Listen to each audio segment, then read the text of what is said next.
በጭራሽ የማይመከሩ የአመጋገብ አይነቶች ወይም ደግሞ ምግቦች ምን እንደሆነ ያውቃሉ?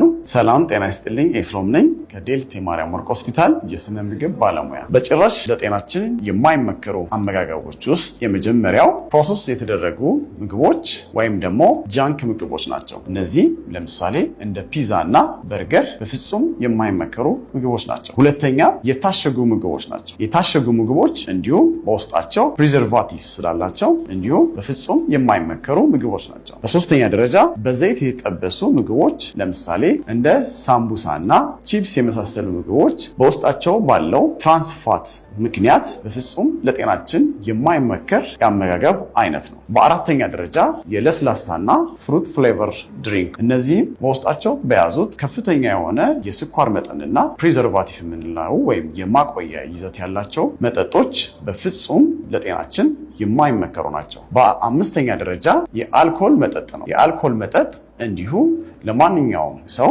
የማይመከር የመጠጥ አይነት ነው። በመጨረሻም ጣፋጭ ምግቦች እንደ ኬክ እና ኩኪስ የመሳሰሉ ምግቦችን በጭራሽ ለጤናማ ሰዎች የማይመከሩ ምግቦች ናቸው። እነዚህንና የመሳሰሉትን ስለ ጤናማ አመጋገብ ለማወቅና በጤናማ አመጋገብ ሂደት ውስጥ ለመግባት የሚፈልጉ ከሆነ በሆስፒታላችን የአገልግሎቱ ተጠቃሚ እንዲሆኑ እንጋብዞታለን። እነዚህንና መሰል የጤና ይዘት ያላቸውን መልእክቶች ማወቅ የሚፈልጉ ከሆነ ፔጃችንን ፎሎ በማድረግ ቤተሰብ ይሁኑ።